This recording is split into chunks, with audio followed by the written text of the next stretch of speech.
Hey there, I'm Dan Brisebois, and this is the Farmer Spreadsheet Academy. Today, we're going to talk about using week numbers instead of dates in your spreadsheets. Week numbers are another way you can standardize your farm systems. Sometime between Friday and Sunday evening, it's great to sketch out the coming week. Determine when you need to harvest in function of the CSA baskets coming up and the farmer's market. Highlight any specific field work or planting you need to do and any special events coming up. If you plan your farm like this already, you are thinking week by week rather than day by day. Adding week numbers completes this process. Sure, you could call this the week of July the 1st, 2019, but that's a little bit clunky. Isn't it easier to simply call this week 27? And using week 27 whenever you note what you did this week? There are two ways to determine the number of the week that you're planning.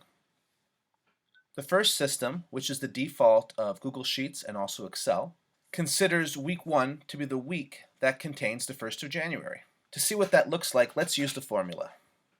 Equals week num, open parentheses, refer to the date. You can add a type, in this case it would be type 1, but because it's the default, you don't have to add a type. Close parentheses, enter, and this was week 1 of the year. The second system, which is the ISO standard, has week 1 of the year being the week that contains the first Thursday in January, which is not necessarily the same as the week that contains January 1st.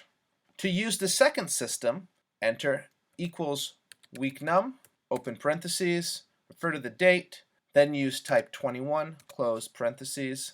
Week 1 is the same in this case. Let's drag these formulas over to columns and see what that looks like. In the case where January 1st fell on a Friday, so after the first Thursday in January, this is week 1 in system 1, but week 53 of the previous year in system 2. And the next week is week 2 in the first system and week 1 in the second system. Or if I were you, I would just use the default. It's much easier to explain to your staff, and it's also the default of your system. Let's see week numbers in action. This is a partial sheet related to crop planning, where you turn your harvest projections into a planting calendar. The first couple columns refer to the crop and variety that you're working with. The next column is where you plan on selling those crops, perhaps a farmer's market. Then when you need to harvest the crops, so in this case it's Friday, July 5th. This is likely for a Saturday, July 6th farmer's market.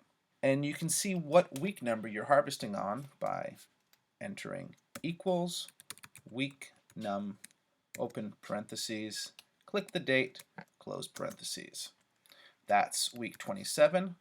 If you drag this down, you can see it's all week 27 because it's all harvested on the same date.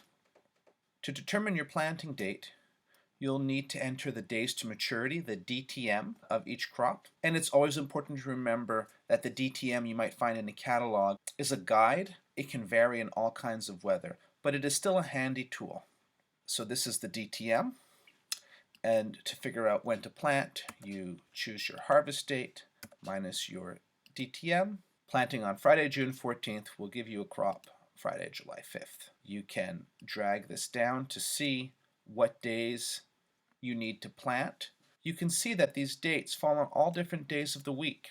That's not very convenient when you're planning out on a weekly basis, and that's where the week number comes in. So one more time, we will put in the week number formula.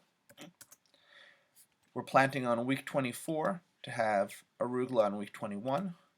Let's drag this down, and we can see all the weeks that we need to plant.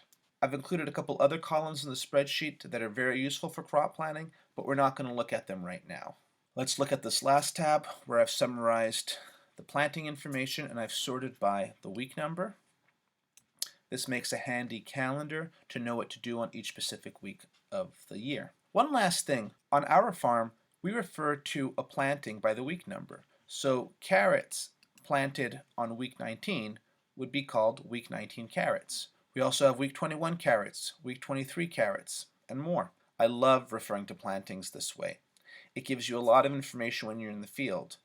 If it's week 29 and you're in the midst of harvesting a week 19 carrot planting, you can easily see that it took 10 weeks for these carrots to mature. To me, this is an indication of a great system. And that is why you should use week numbers instead of dates in your spreadsheets.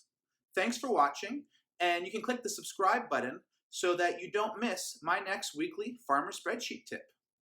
Have a great week. Happy growing.